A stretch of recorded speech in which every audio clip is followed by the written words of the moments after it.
তারা শুধু একটু মডিফাই। গণ অভ্যুত্থানের পর আরও যেন পরিষ্কার হয়েছে আয়নাঘর প্রসঙ্গ। বিষয়টি এখন রীতিমতো টক অফ দ্য কান্ট্রিতে পরিণত হয়েছে। এই আয়নাঘরের ভয়াবহতা রূপালী পর্দায় ফুটিয়ে তুলবেন নির্মাতা বদিউল আলম খোকন। ভয়ঙ্কর আয়নাঘর শিরোনামে নির্মিত হবে সিনেমাটি।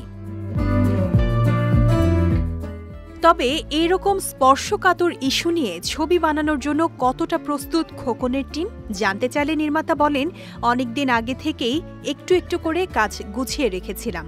বলা যায় এটা আমাদের অনেক দিনের প্রজেক্ট। এখন গল্পটা বলার সময়, তাই ঘোষণা দিয়ে কাজ শুরু করলাম।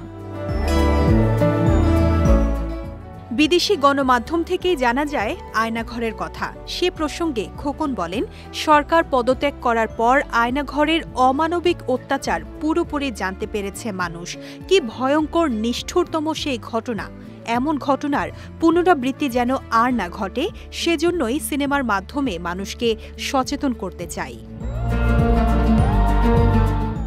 শুটিংয়ের বিষয়ে নির্মাতা বদিউল আলম খোকন জানান, চলতি বছরের ১ নভেম্বর থেকে ভয়ঙ্কর আয়নাঘর সিনেমাটির শুটিং শুরু হতে যাচ্ছে। মামুনি ফিল্ম প্রোডাকশনের প্রযোজনায় নির্মিত হবে চলচ্চিত্রটি।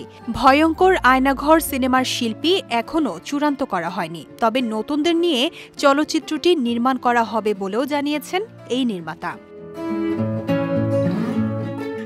এদিকে আয়নাঘরের নিষ্ঠুরতার গল্প নিয়ে আয়নাঘর শিরোনামে সিনেমা নির্মাণের ঘোষণা দিয়েছেন ইন্দুবালা সিনেমা নির্মাতা জয়নাল আবেদিন জয় সরকার।